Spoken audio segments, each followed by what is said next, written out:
talaga may pamahayag. So, unannounced talaga yung pagdating. Unannounced talaga yung pagdating. Oo, hindi kami nagko-coordinate sa local officials kasi hindi ako nangangampanya ng local.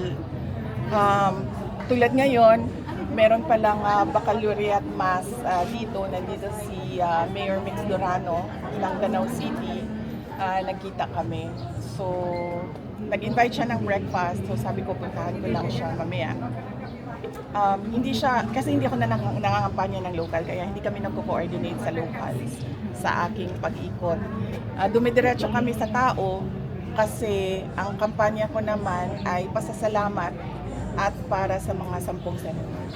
Anong bili ni Sir before you left The Hague? Anong bili ni PRRD? Yun pa rin, paulit-ulit, araw-araw niya sinasabi, nagpaalam na ako na uuwi na ako at sabi niya sa akin, umuwi ka na.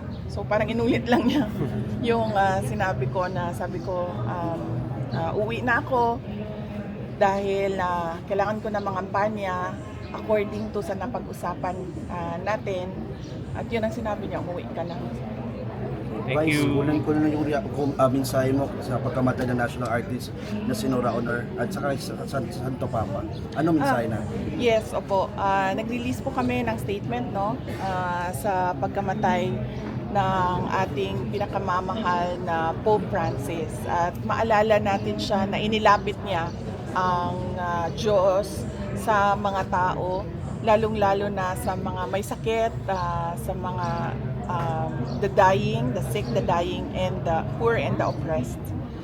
Yun yung legacy ni Pope at ipagdasal natin ang kanyang kaluluwa. May he rest in peace.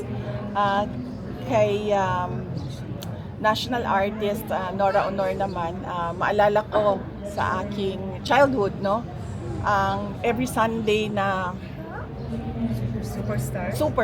Yes, no? Every Sunday. Ang lola ko, grabe ka Noranian ang lola ko. So growing up with my grandmother, every Sunday yung Superstar, no? Noong 1980s, 1990s, no? So yun yung maalala ko kay Nora Honor dahil madami siyang napasaya, madami siyang contribution sa culture and the arts sa ating Pilipinas. Karapat-dapat yung pagiging national artist niya at nakakalungkot dahil we lost a national treasure ngayon. Parang somehow we lost a national treasure na si Pangulong Duterte, we lost Nora Honor, another national treasure. So medyo malungkot ang mga araw at mga linggo, mga buwan natin dito sa Pilipinas. And we pray that the soul of Nora Honor rests in peace with the Lord. Thank you. Thank you.